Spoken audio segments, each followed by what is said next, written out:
Do you feel emotionally connected to your plants? As if in the process of caring for them, they as well are caring for you? What about planty DIYs and thrifting for plant items? If I have your attention, then the Plants by Wade Lee podcast is for you.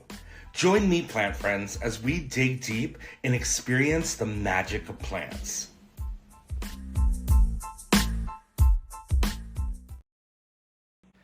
Hi, everyone. Welcome to the 16th episode of the Plants by Wade Lee podcast. I am so excited to have ceramist Nicole Curcio from Well Traveled Wares with us on this podcast today. Welcome to the pod. Thanks. Let's just jump right in. And Okay. I had asked you, what came first, the love for pottery or plants? I think it was plants. My grandfather was an avid gardener. My family is from Italy. Well, a couple generations removed from Italy, so everybody has giant gardens. And as a kid, I spent a lot of time going to nurseries with my grandfather and picking out, helping him lay out his garden. And he grew tons of, delicious vegetables. And when I got to be, 10 or 12 maybe, he helped me set up a garden in my own yard and taught me all of the things.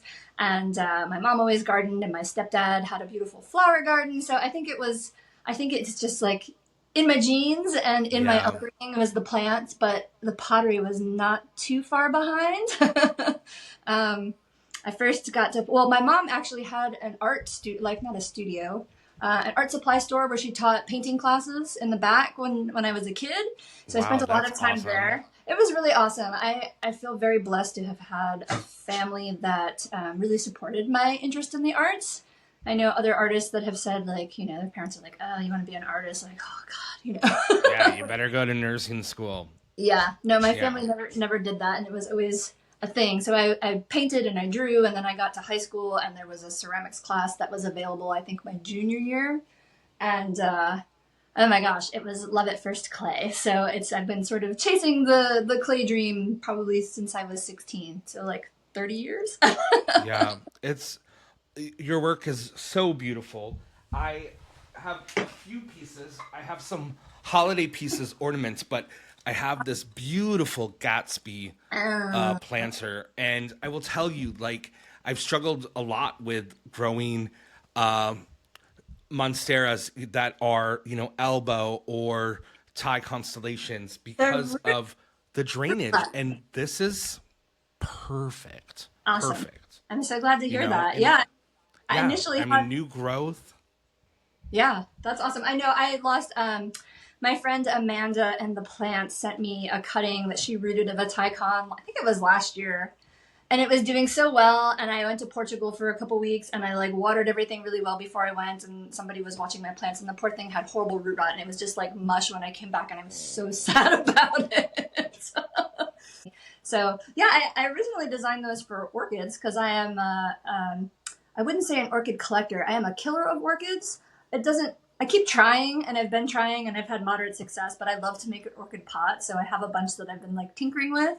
And the Gatsby really kind of the design really seemed to appeal to a lot of people when I put it out into the world. And it's fun because I love Art Deco. I have a history of architectural work in my past life. So I'm glad you like it. I'm glad it works. I really strive to make planters that are actually functional and not just pretty.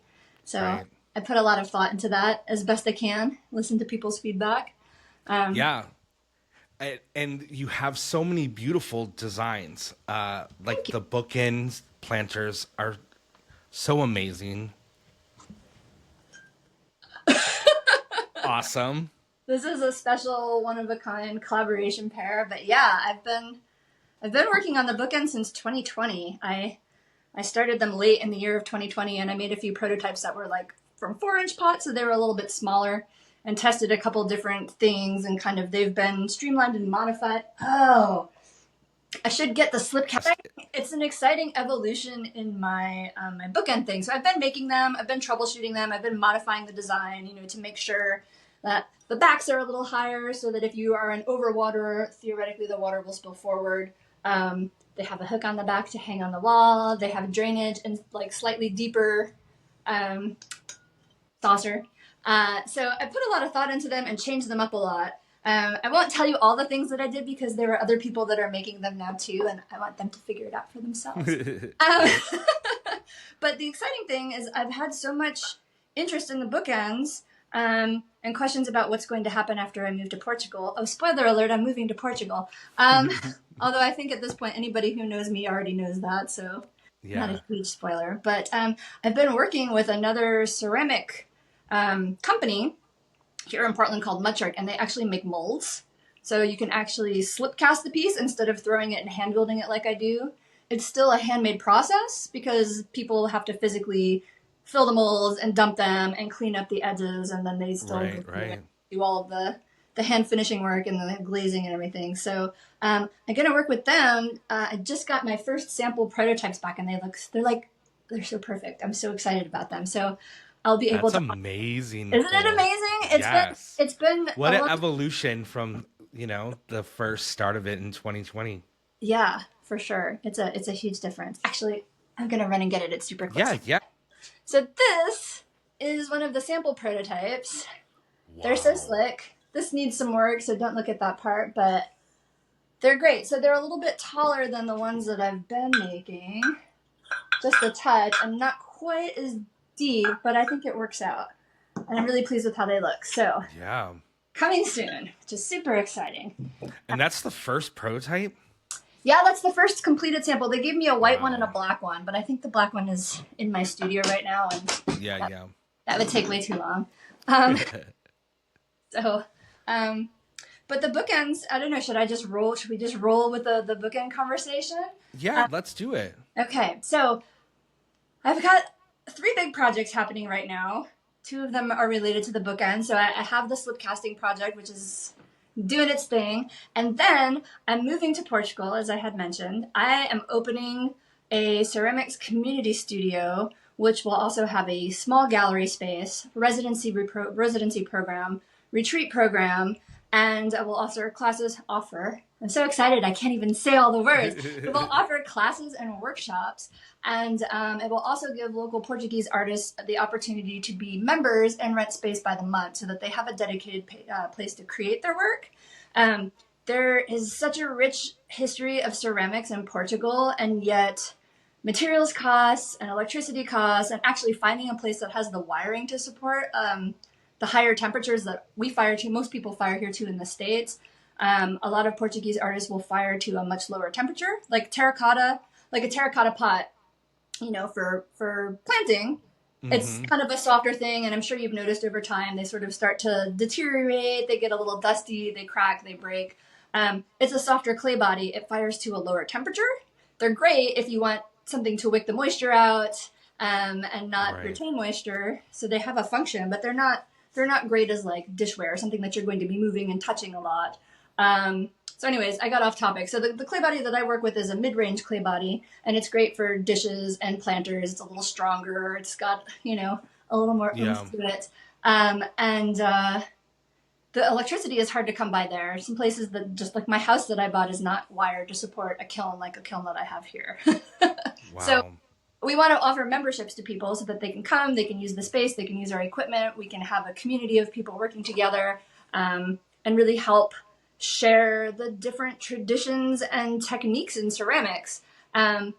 Share the Portuguese traditions because a lot of them aren't being taught. I mean, tile painting is really popular in Maiolica. You can take a Maiolica tile painting class there. There's some basket weaving out of clay that happens and some other techniques that I unfortunately don't know the names of, but I don't know about them. And my business partner is a ceramic artist from Portugal. So the goal So is to it kind will of, be fun for you to learn all those too. yes, I've been learning the Yeah. Maiolica, which is really cool, and trying to translate that into a higher fire temperature. Um, but the idea is that the Portuguese artists and artists from all over the world can get together for a couple weeks or a couple months, however long the residency is, trade ideas, trade different techniques, because we all like ceramics is one of those things where you can sit five different ceramic artists down and ask them to do the same task, and they can all do it completely differently and still have great results. Like there's so many Right. different little modifications you can make in terms of how you center your clay on the wheel or trimming or throwing or whatever, and it's just kind of whatever works best for you. And then there's things that have evolved. We make things easy here. We're really spoiled in the United States. Like, Mariana hates when I tell this story, but the first time that she came to visit me, and the poor thing was super jet lagged, so she was she was a little grumpy. But we were talking. I was just giving her a tour of my studio and showing her all of the equipment and saying like, "Oh, here's this watercolor palette thing that you could use, and it just paints on." And she's like, "You Americans are effing lazy. Like, oh my God, we would have to make something like this from scratch if we wanted to use it," and all of these other things. And then after a while, she came around and she's like, "Okay, actually, it's clever. It's clever." Because, in my defense, yes, I couldn't tell you how to make that particular glaze. It's not where my area of expertise is. But I spend so much time working on my, like, the detail work in the painting. So if I'm going to have to spend time to work on the glazes too, or some other small aspect of it, when I could just buy it ready made. Right. But that's neither here nor there. The plan is to bring a bunch of people together and provide affordable opportunities to immerse yourself in another culture and be able to create. And for artists that are coming from outside the EU, like American artists or Mexican, South American artists, the opportunity will be, if you make a body of work while you're there, you can leave it behind and we can sell it in the gallery. Or we're planning on having an online page for the gallery so we can sell to the rest of the EU, which is great because that's amazing. Yeah. Shipping to the EU is so expensive from here. It's just, I have people ask all the time, and it's just not, it's like the cost of shipping is worth more than the pot itself. So, not worth. But, so we may have a space. We've been talking to different government folks in a couple different cities and towns in the Silver Coast area of Portugal, which is about an hour north of Lisbon. And we had a really promising meeting with one of the mayors who has this really beautiful old building that they're doing some renovation work on. And then it has an annex that would be perfect for the studio and possibly for the whole thing. Wow. So yeah, it's not 100% a done deal yet. So I don't want to talk too much about it, but we're forming a nonprofit association in Portugal, which takes a little time. We have to have board members and bylaws and all of that. So I'm slowly translating documents from Portuguese into English so that I could write the thing and then send it to my friend. Anyway, we're forming a nonprofit. And so the only thing we need now is studio equipment. And so, as I mentioned, studio equipment is expensive. Like a kiln, well, they range in price, but the size kiln that we're looking at is about 6,000 euros. So that's just one piece of equipment. Each pottery wheel is close to like 1,000 to 1,500 euros if you're getting like a higher quality wheel that could support bigger pieces of work. So it adds up really quickly if you think you want to have 8 to 10 pottery wheels for people. Right. I mean, I'm bad at math, but that's a lot of money. That's a lot of money. It's like, oh my gosh. So yeah. So we're doing a fundraiser with the bookends. So that's what these are. They're collaborations that I've done with other artists. I think I have 14 or 15. This one is from a fellow Oregonian artist named Alexis Mixter. And she just did all of this beautiful, intricate carving work. It's stunning. It's so good. I've purchased raffle tickets for that one. So that's how the fundraiser works, right? You're raffling off tickets. Yes. To win one of these. Yeah, I mean, they're so beautiful. And it's been so fun to watch your lives with these collaborators. Oh, thank you. Because collaboration is magic. I mean, you learn different things. And like you said, in different cultures, collaborating with artists from, everywhere. It's really, really amazing that you can also learn these techniques that, other artists have no idea about.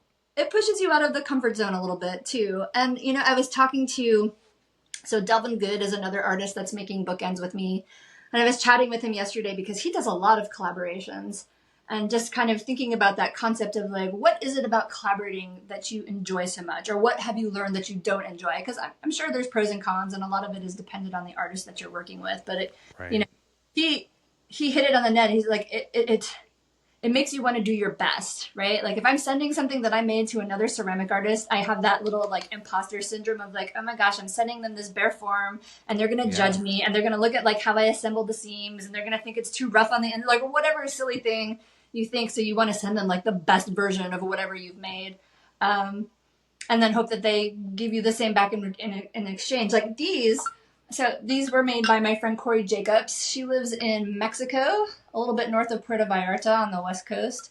And her style, she does a lot of painting, and she also paints on pottery that's been pre-made. So she buys pre-made bisqueware of plates and cups and dishes, and then does all of the painting work. But when she Oh, gets really? it, That's amazing. it's really cool. Her stuff is it's very much like this. It's vibrant, it's playful, it's a little abstract. It's got a lot of movement to it. She does really large scale paintings too. And when she came, she was a little nervous. She happened to be in town visiting her family because they still live here. So she came over and was like, I don't know, I don't want to ruin them. And I was just thinking I was going to paint eyeballs all over them. And I was like, oh, okay. I mean, no pressure. You paint whatever you want, because she has some eyeballs in her art. Why don't you just like experiment on some slabs of clay? And then she spent a long time like playing, and this design sort of evolved while she was playing, and then she went in this direction, and we were both way happier that she did. So yeah, Yeah, it's beautiful. 22 karat gold luster on them. I've got a few Nice. other collaborations posted on the website now with Diana Adams from Sample House. Oh, gorgeous. I also have purchased the raffle tickets for that as well. Nice. Did you I get love the it. bookends or the The Monstera? bookends. Nice. That Oh wait, no, no, Monstera. no, no, no. The Monstera, the Ah. splash Monstera. Oh, it's Oh, so good. It's so it's good. And I so would good. never, this is an example of why the collaborating is awesome, because never in a million years would it have occurred to me to glaze that piece that way. I've made hundreds of those Monstera pots, and I have like a very specific aesthetic and mindset on how I believe that they should look. And it was so nice Right. to like send it to her and just have her go crazy and do her style. And it looks very much like her. You know, you can tell that that's her style, and that's the really fun part about it, because it pushes you to think about things in a different way. Yeah, Sometimes, and she's a beautiful artist. Like the jewelry that she's just done yeah. was is stunning. I'm like, wow. I Like have like a little girl crush on her. I just think she's so. Yeah. I'm just. Her energy is just like, she's strong. She's smart. She's sassy. Yeah, and it comes I through in her love that. artwork. Her personality Yeah. really just shows, and like the bold marks that she makes and the bold colors that she uses. Like, she just. Yeah. I hope I get to meet her in person sometime. I think she's amazing. So yeah, very Well, cool. and that's so cool too. Like some of these artists you've never even met in person. It's true. Yeah. That's awesome. Adrienne Oates is another one. We just finished. We just unveiled her collaboration 2 nights ago, and she was the first person that I sent, and she and I actually collaborated in 2021. Was it 2021? Well, I don't know. It's been a few years, but we've been doing these little collaborations, and we just got to be friends through Instagram. We had a very similar sort of evolution of our arts, where we were both painters. We were both painting cityscapes for a long period of time. Different Wow. stylistically very different, but I sort of Yeah. found her feed maybe in 2019 or early 2020, and we got to talking about like the landscape and cityscape and pottery, and yeah, we've just been Yeah. friends for years now, and we've never met in person, but she's an It's artist. so cool. Yeah, And and like going back to like that evolution of your art, you went on a tour gallery. Like you've been doing the art scene for a long time. yeah, yeah, I have been. So yeah, my degree is in ceramics. I was almost going to be a teacher, but I did not do that. Yeah. But yeah, I was actually planning to get my master's degree and either teach college or go on and do something with like art therapy. And when I moved to Oregon, my plan was, so I'm from Connecticut originally. I moved to Portland in 2005. And when I moved here, my thought was like, okay, I'm going to immerse myself in the arts. Like, this is my opportunity. This is a big city that has a huge like art scene. There's art walks like first Friday, first Thursday, last Thursday. Every different neighborhood has something happening. There's just so many cool Right. and creative things. And I really, at that point in 2005, was like, this is my chance to be an artist. Like, I'm going to do it. And then I ended up getting this amazing job for a company called Rejuvenation that was very like into restoring old homes and architectural salvage and recreating historic lighting and hardware, which was also like, if I wasn't going to be an artist and I was even remotely good at math, I would have been an architect. Um, but um, so I worked there, and I was just taking the job as a temporary thing, and I ended up staying there for 7 years. And Wow. ended up getting escalated, and when I left, I was the uh, public relations and events manager for the company. So at that point, we had grown from 2 stores to 4 stores and had been bought by Williams-Sonoma. And my job had changed so drastically. And I was working 60 to 80 hours a week and traveling all over the country for press meetings and previewing new product and store openings and store events. And I kind of got a little sidetracked, on the art thing. Over the time that I worked there, I rented community studio space. I was lucky enough to find a local studio called Radius that was actually walking distance from where my office was. So I would spend a lot of time there after work or in the mornings or on lunch, just, tinkering with things. And so, yeah, it took a while. But when the company got bought out, I stayed for a year.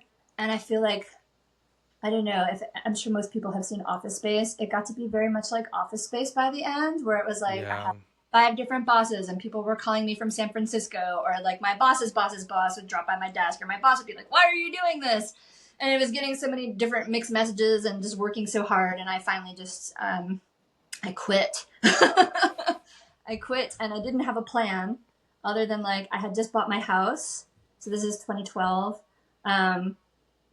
And I rented every square inch of free space in my house for roommates. And I had a kid living in my driveway in an RV. And I rented out my garage to a picture framer.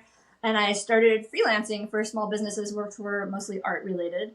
Mudshark, who's making my molds, was one of my first clients, and working for their little brands. They had Portland Growler Company and another ceramics like homewares company called Kept Goods.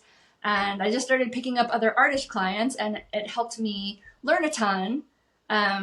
Just get to reap the benefits of the learnings that they had already done for their businesses, and, connecting them with the right people and maintaining the contacts that I had developed at Rejuvenation.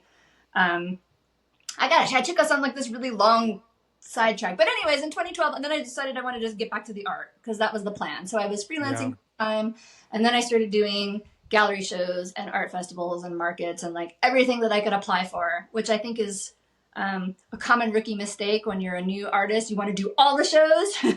Right. And then you learn pretty quickly, like, especially with ceramic things, when you're lugging stuff like this around in bins, it's heavy. It's heavy. Yeah, it's heavy. Setting things up is hard. They're long days.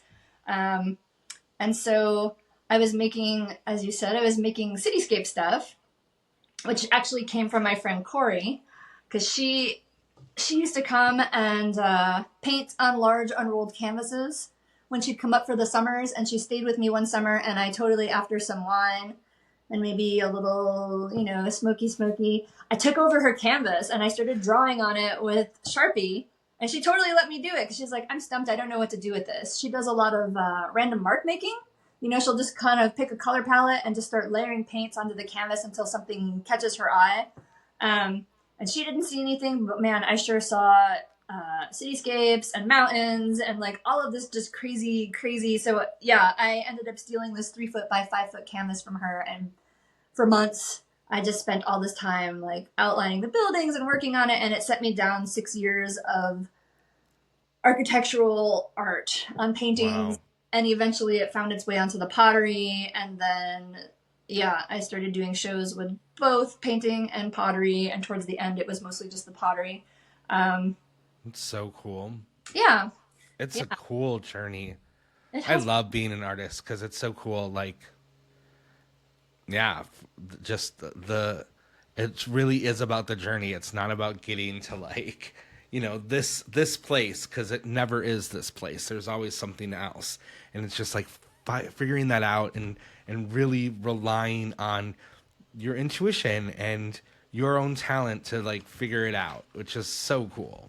Well, I think there's a lot of layers of personal experience that go into art too, right? Like the things that are core to us. There's core themes that I see continue to like appear in my artwork, but there's also like those layers of life experience, whether it was traveling someplace or something personal that happened to me that's affected my outlook on things, or I mean, so much of it is emotional and so much of it is experiential. And especially with ceramics, like I said, there's so many techniques and styles and materials. And so the more you experiment and evolve, the more the art evolves and changes and gets better. And it's really cool because it's I don't think I will ever be bored with it. There's still so many avenues to explore. There's so many different kinds of, I don't know. I'm excited to get to Portugal and be able to like have some time just to make and get familiar with new clays and new glazes and understand how things work better there, and maybe have to pivot into a different style or um,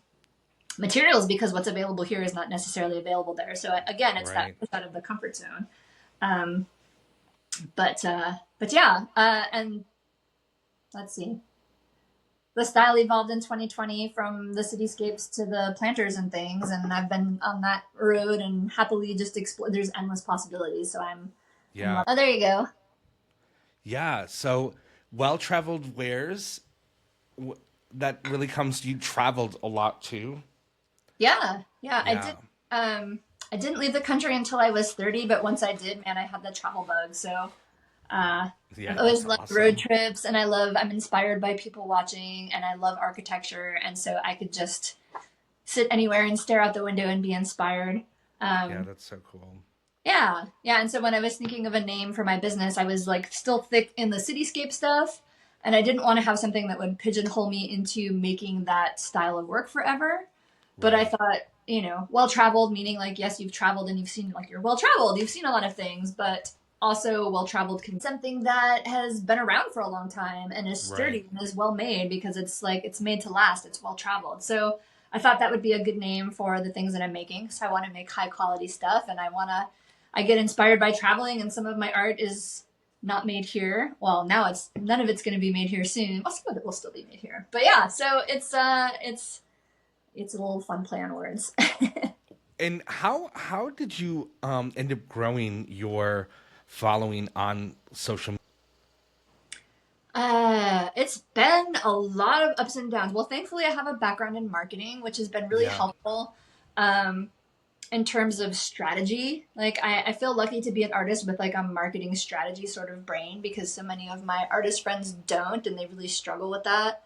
Um, but yeah, I mean, my original account was just my name, and it was a personal account, and I would post pictures of art stuff on there periodically. And then as I got more into the art festivals in 2018 and 2019, and even 2020 in the beginning there, I would post things. And when I started switching from the cityscapes to the more botanical style stuff and posting it, people started to ask me, "Oh, are you selling these?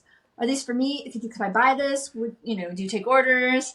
And I wasn't planning. Like, I really just in 2020 when everything got canceled, my thought process was I'm going to make new planters for all of my plants, which was a tall order. I mean, I think even back then I probably had 30 or 40 plants in the house, and so my thought was I'll just have time. What else am I doing? I'm just going to make new planters. And as I made things and put things out there, people really liked them, and um, I had gotten into a show in the fall of 2020, which is an in-person studio show. It's Portland Open Studios, and everybody opens up their studio and invites guests in, and you show yourself in process, and you show all your various pieces. And having been rejected from this show for like 4 or 5 years, it figures the year that I get in, it's COVID, and nobody's studios are open, and the whole thing was moved online. And I think that was the first time that I actually tried an online. It is the first time that I tried an online shop update model. Um, and it was really interesting because when I did it, I was expecting, with all of the marketing from the Portland Open Studios going to local people, I had one sale from Portland, and everything else was all over the country. Lots from Florida and California and New York and Chicago, and it kind of blew my mind. But it also like put it together for me that like, oh hey, I don't have to rely on just the local people because my stuff appeals to people all over the country. Um, Right. and so, yeah, sometime shortly after that, I switched my handle to my business handle, probably in like late 2020. Um, and I was growing and like doing the thing and moving right along. And then in 2022, my account got hacked. I know, I was like just under 8,000 followers, I think, at that point. And I had made connections, and it was a lot of personal connections, but it was a lot of people. You know how it is. You meet people, Yeah. you don't know any other way to contact them outside of Instagram in some cases. And so what happened was when my account got hacked, the person who hacked my account would just start at like 6 p.m. Eastern time or what Pacific time and just start messaging people through my list, like everybody that was following me or connected me, and then like trying to like cyber scam them. And he did. He hacked a Mm-mm. bunch of people. Um, What? and so then people were reporting and blocking. And when you report and block like that, you have the option to like block any new accounts this person creates. So like even Mm. now, more than 2 years later, I'm still reconnecting with people who were like, oh my God, I had no idea your account was hacked. It's so funny how that algorithm works, and it just buries things. But also, so it took a long time to recover. I couldn't get any help from Instagram. It was super frustrating. And ultimately, after 2 weeks, well, I think I started a new account after a week because I had a shop update. That was it. I had a shop update planned like the same day that I got hacked. I got hacked in the morning and everything had already been announced via email. So I was like, well, I guess I need to do this. So I created like a backup account, which is the account that I have now. And I started all over again from zero.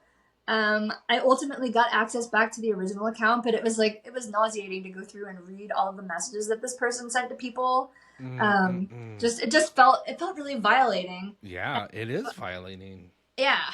And so yeah, I was like, you know what, this is icky. It has bad energy now. I keep it. I have it. It's now called Hacked Well Traveled Wares. Because every now and then all your work is still on there and everything. It is. Yeah, it's on there and it just says Hacked Well Travel Wares, and the bio says something about like this has not been my account since April of 2022. Like, come find my new account. And sometimes I post things in the stories there, like I'll just repost things, and it's amazing how many people are like liking it and still engaging. And sometimes if I'm feeling spunky, I send them messages like, "Stop following this account. Go follow my account." Even 2 years later. So that's hilarious. But the growth has been sporadic. You know, yeah. Instagram is so unpredictable. You can do all the right things according to all the trending whatever report. Right. And like, in the late winter of 2023, I spent 2 months in Portugal, and I had a reel go viral like a week after I got there, which is funny because I was in Portugal when my account got hacked. So it was kind of like a little karmic realignment.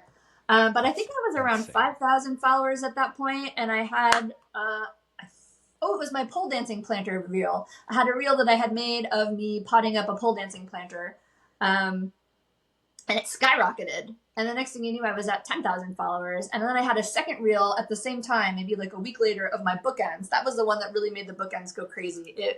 It blew up. And it was the weirdest thing. It's such a strange thing to go from being like relatively obscure to all of a sudden having all of these messages and having friends, like my friend in South Carolina sending me a message about, oh, my friend that lives in Virginia follows this flower shop, and look at, they reposted your thing and she sent it to me and now I'm sending it to you. And it was just like this weird, it was really strange.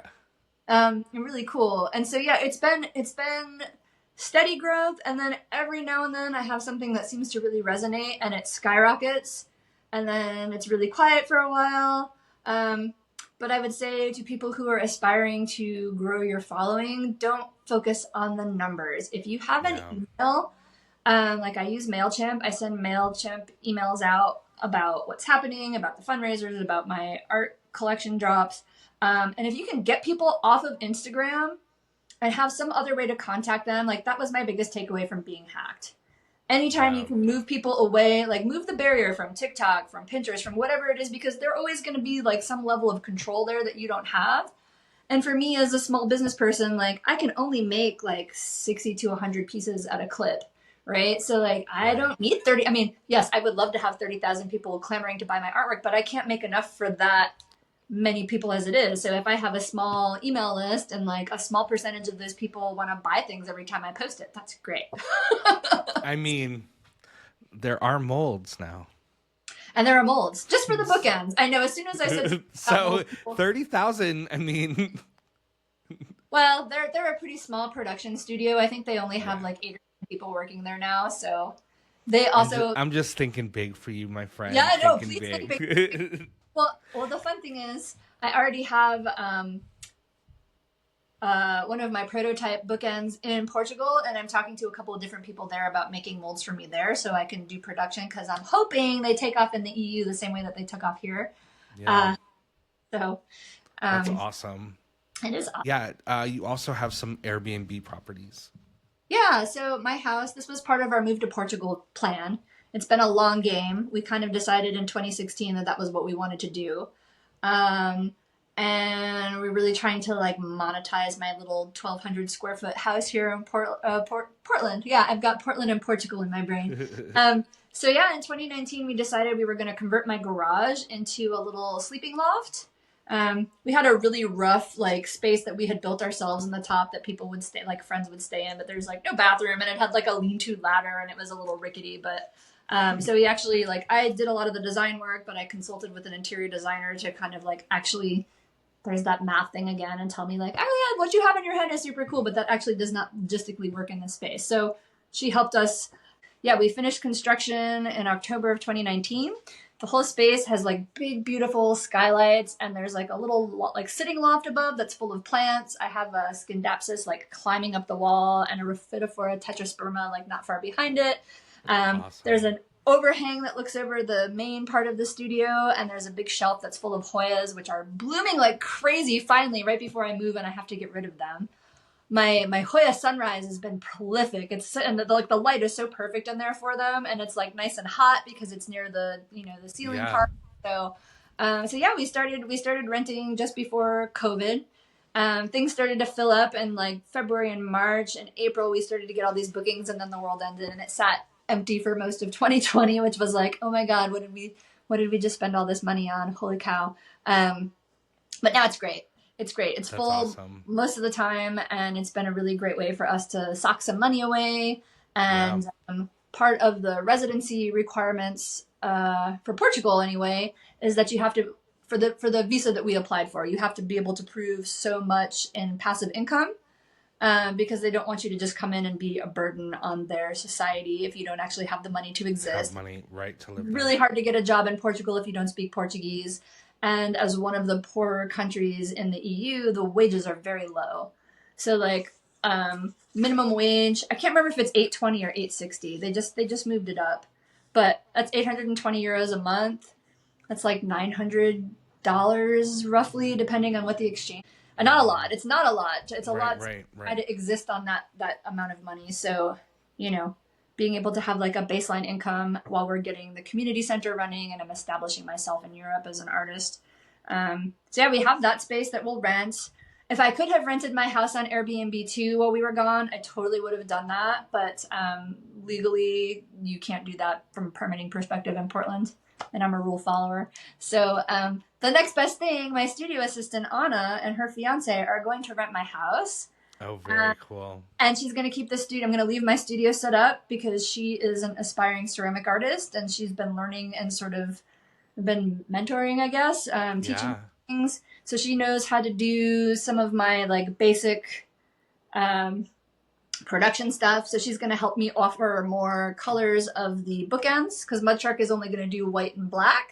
And then I'm going to offer some of my signature colors in a smaller quantity, which she's going to pick up from them and glaze them here in my studio and ship them from here. So that's awesome. The best case scenario unicorn situation. Yeah. And then, the place that we bought in Portugal is, it's actually 2 houses. They're connected by this really cool common room. And like a little patio area. So we're going to live in the little house, which is 2 bedrooms. And then there's a much bigger house that's 3 bedrooms with a big living room and kitchen. And that is going to be for artist residencies. So the plan is amazing. If we can get the permitting there, because they've changed a lot of the permitting in Portugal to make things better for the Portuguese people. There were a lot of foreigners that moved in and scooped up property on the cheap and turned it into vacation rentals, which has really made the cost of housing unreachable for a lot of the local natives. So they have made it harder to get temporary housing permits. But I live in a town that's got a population of 722.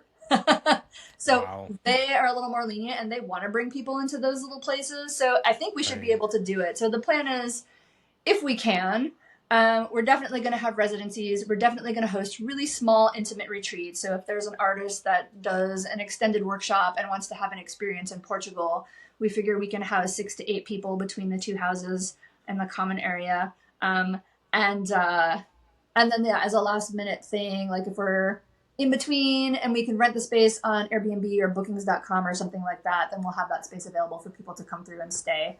Because like I said, it's only an hour from Lisbon, but it's super close to the city of Caldas da Rainha, which is like this really quaint, beautiful city, kind of just maybe 15 minutes away from the ocean. They have a rich history of ceramics. It's actually an UNESCO World Heritage City for ceramics. So they have a tile museum, and they have a regular beautiful art museum in the middle of a park, and the architecture is cool and funky, and there's big murals every place, and like tons of restaurants, and it's really walkable. So we're close to that, and we're close to a city called Obidos, which has basically this giant, well-preserved medieval castle. Oh, Um, wow. yeah, it's so cool. So inside the castle walls is like shops, the city hall is in there, there's restaurants, there's artists, not galleries, but like little collectives. Yeah, there's a ton of stuff to do. You can take a horse carriage ride around the castle and get like a tour. So we're close to a lot of really cool things. We're close to Nazare for the surfers that want to do like the Guinness record breaking waves. We're like 30 to 40 minutes from there. We're 25 minutes to the beach. It's like everything that I wanted. And we have a little over an acre of land. So yeah, the hope is we can host people. Artists who come for a residency program, there will be a small studio on site, but we're only going to be 12 to 15 minutes from the community studio. So they can also get there and work in the bigger studio and teach classes. But if somebody just wanted to come and paint or write or do a ceramics like deep dive, they can come lock themselves out in the country and enjoy what will no doubt have like some farm animals, and we've already got citrus trees growing and figs, and we want to have like a big food garden so we can do farm to table stuff for our guests. It's ambitious. It's a dream. It sounds so amazing. It's ambitious. Yeah. But it's doable. I mean, it's doable, and I wish we could have done it in the United States, but the health insurance situation is so daunting. Because right now we have it through my husband's work, but he also has aspirations to be an entrepreneur. And so like here it's just cost prohibitive.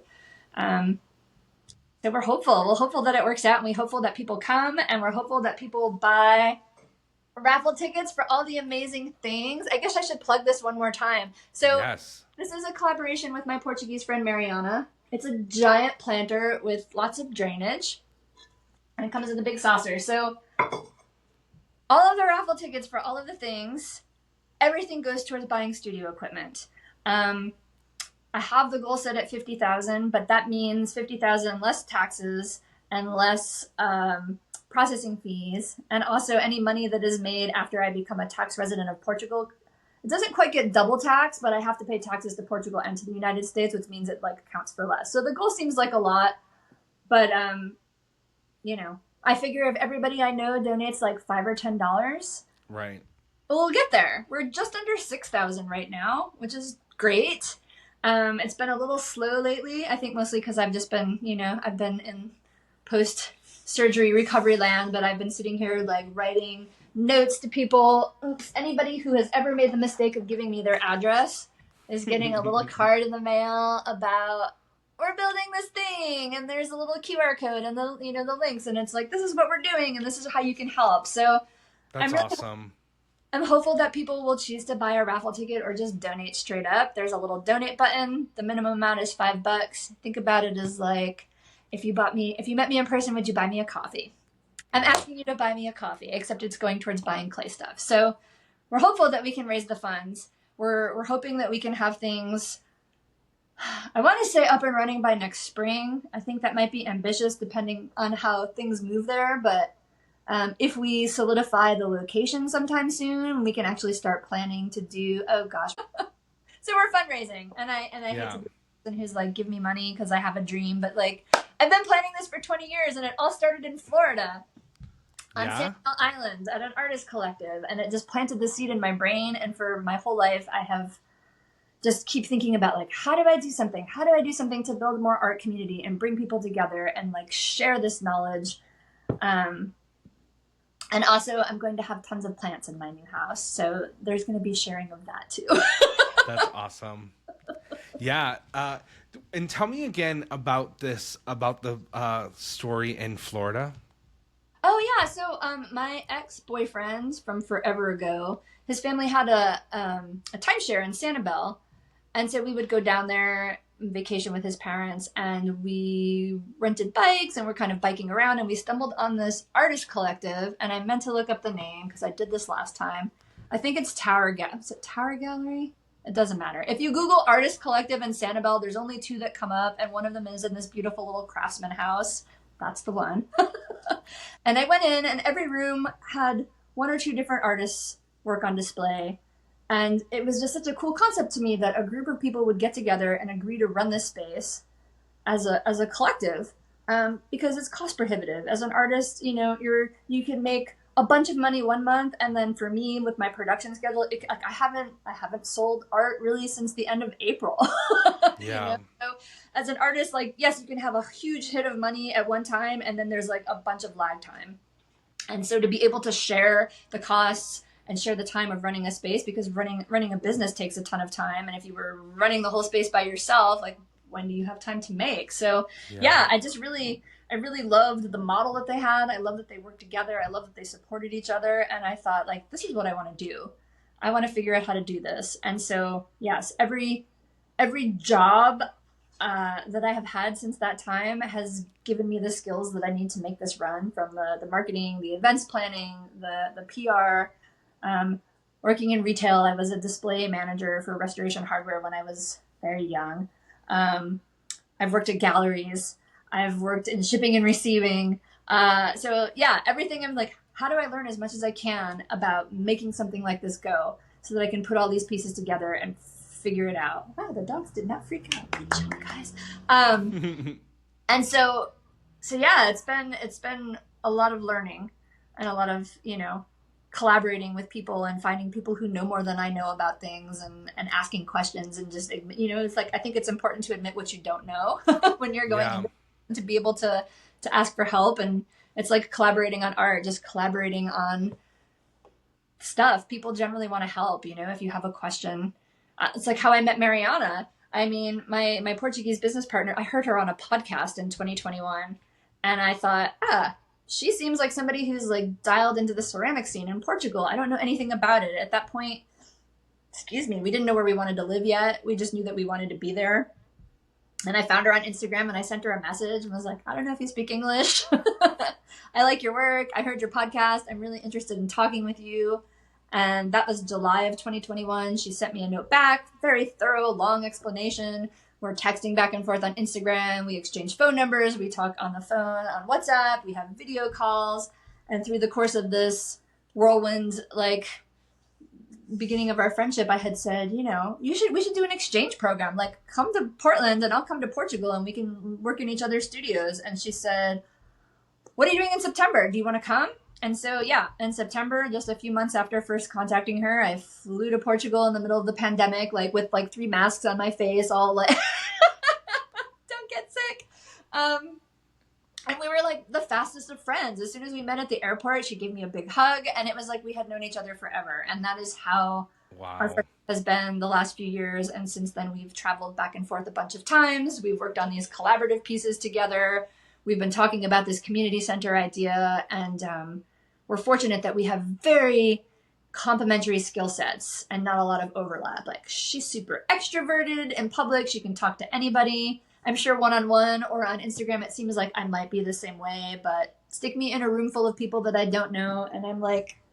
Yeah, same. Hiding in a dark corner somewhere. Like, it's when I missed smoking cigarettes the most. That was like my social, like, pacifier, right? Like, oh God, I'm nervous and I'm smoking cigarettes.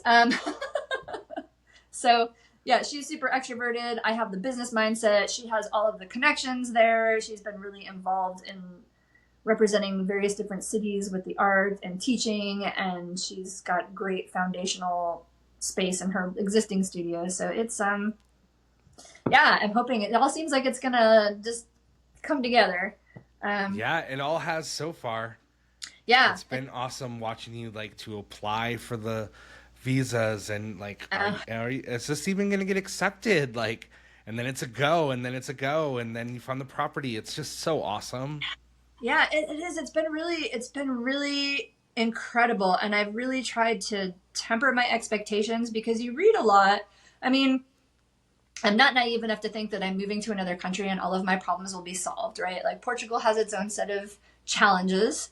Like I said, it's a poorer country. They were under a dictatorship until 50 years ago. And that has really sort of stagnated their economy a little bit. I think on like, they kind of missed the Industrial Revolution. There's a lot of businesses that don't have websites still or any kind of online social media presence. And I mean, it works there because culturally people just like they know. But like, Yeah.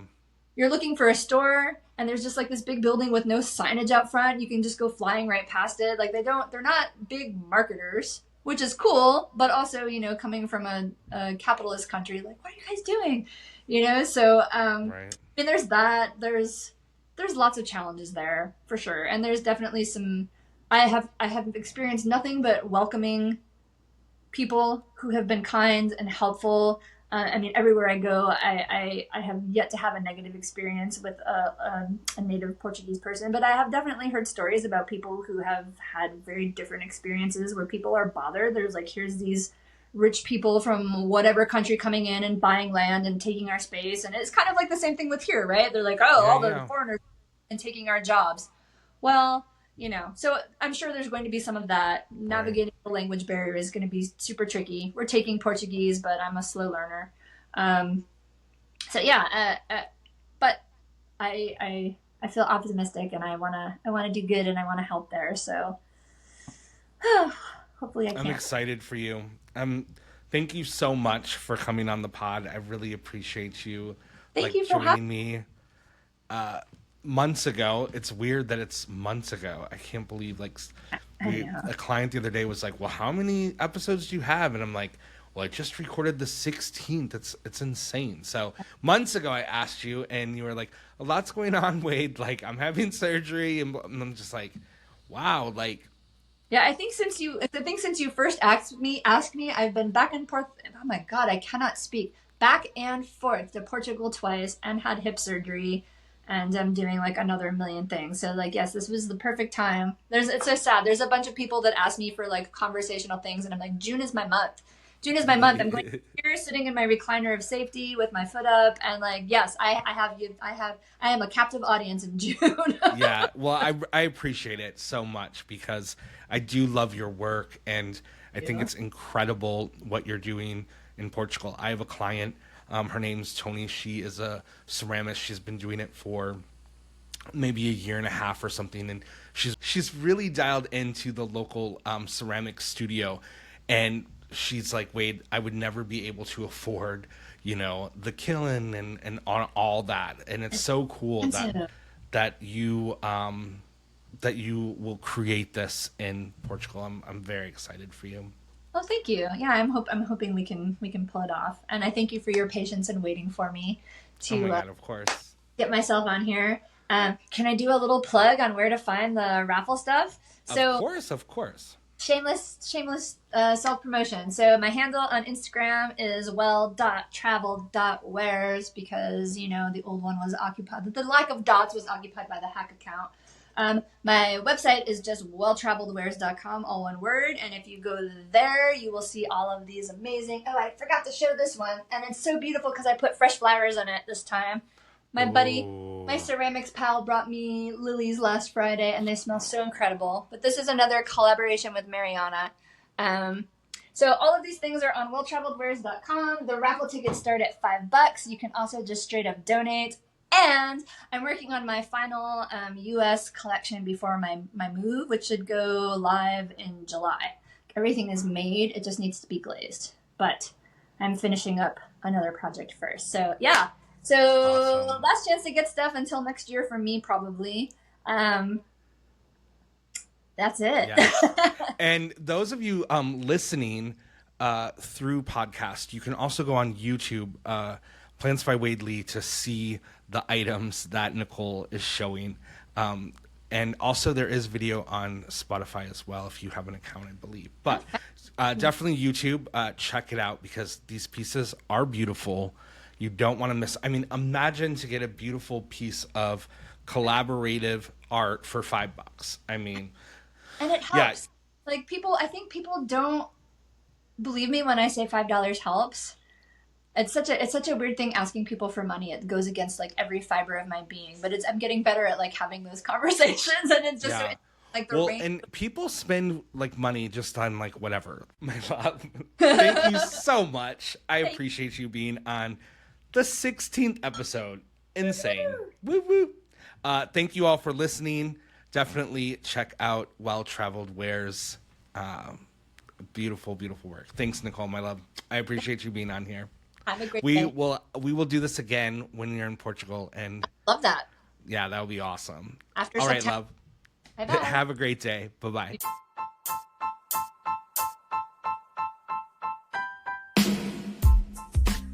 Hi, plant people. Thank you so much for tuning in to the 16th episode of the Plants by Wadley podcast.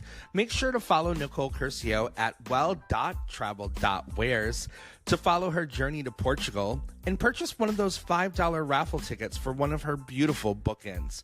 Next week, for the 17th episode, we have Brian Baganti from Red Leaf Ranch. Very excited to talk with him. I love all of his gardening tips. You don't want to miss that conversation. Be kind to yourself and others. And if you want that plant, buy that plant. Until next time, bye-bye.